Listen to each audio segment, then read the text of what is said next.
to do well. And that experience turned me on to the fact that in our country, which aspires so admirably to be a place of equal opportunity, still today, where kids are born does do so much to determine their educational outcomes. Now, I was a member of the, quote, me generation. Supposedly, we all wanted to just go out and work on Wall Street. And I thought that was great if you really wanted to go work out on Wall Street, but I found that label to be misplaced because I felt that I was one of thousands of people out there who were just searching for a way to make a real difference in the world. And it occurred to me that the real issue was that the only recruiters at the time of liberal arts graduates like myself were investment banks, management consulting firms asking us to commit 2 years to go work on Wall Street or whatever. And so one day, all this came together in my head, and I just thought, you know what, why aren't we being recruited as aggressively to commit 2 years to teach in our highest poverty communities as we were being recruited at the time to work on Wall Street? I needed a thesis topic and decided to propose this in my thesis, but in all seriousness became, as Bob said, just kind of obsessed with this idea and with the immediate impact I thought it would have in the lives of kids growing up in our most economically disadvantaged communities, to channel all of this incredible talent and energy into our most underserved communities, into classrooms in public schools. And at the same time, I thought, you know, how powerful would it be to take our country's most promising future leaders and have their first 2 years out of college be teaching, again, in our highest poverty urban and rural areas. I thought that would shape their priorities, their consciousness, their career trajectory, and ultimately the very policies and practices in our country. So in a sense, I channeled my energy in this direction for the same reason that so many Teach for America recruits have over the years, which was really out of a sense of idealism, out of a sense that, you know, our country should be living up to its ideals. I think it's what I've learned over the last 20 years and what so many Teach for America corps members and alumni and my colleagues at Teach for America have learned that has fueled our sense of responsibility and our sense of urgency to take this effort to a higher level. In essence, what we have learned, and this is, I think, the most salient lesson of our last 2 decades in this, is that we can solve this problem. You know, there are many reasons to be pessimistic. In the last 20 years, we really have not, in an aggregate sense, moved the needle against educational inequity. Still today, there are 14 million kids who live below the poverty line. By the time they're in 4th grade, they're at the 1st grade level in their skill level compared to kids in high-income communities. Half of our kids in urban and rural areas will not graduate from high school. The half who do will have an 8th grade skill level. So lots of reason for pessimism, especially when we realize how much energy, how much philanthropy has been poured against this problem. And yet I am, and so many of my colleagues in the education reform movement are just deeply, deeply optimistic. I am absolutely convinced that we will soon be moving the needle in an aggregate sense.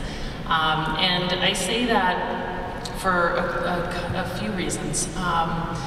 You know, I think back to where we were 20 years ago. 20 years ago, we did not know how to give kids who face all the massive challenges of poverty an education that would produce equal educational outcomes. We truly didn't know. There was a movie my senior year in college, which I remember, and maybe some of you remember, called Stand and Deliver. And it took a teacher named Jaime Escalante in South Central Los Angeles who coached a class of kids to pass the AP Calculus exam, and it made a national hero of him. And I remember my personal reaction to the movie, and clearly Hollywood thought this was such a remarkable story, it would be a hit. ETS did not believe the test results. I thought this guy was one in a zillion. It didn't occur to people that we could, the assumption was that it was his charismatic leadership, but this was not something that could be replicated. I can think of another very visible proof point as well, a school in inner city Chicago, again, the assumption was that this school run by Marva Collins would, you know, sort of, the results would go down once she left. Like, no one thought that this could be replicated. And in fact, that's exactly what happened to that school. And I just think, wow, you know, where we are today. 20 years, but we have hundreds of proof points.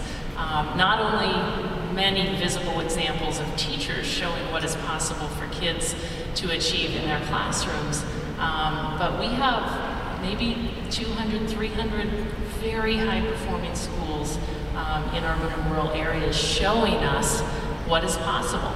And just to capture, I mean, I remember expanding Teach for America into Philadelphia, and you know, it's got to be one of the most dysfunctional urban systems in the country, and our team was struggling, you know, how do we give our people a sense of possibility? And I said, take them to one of the very high-performing charter schools, and they said, we looked everywhere. They gave them train tickets, and that was 7 years ago, to come to New York and see the KIPP schools.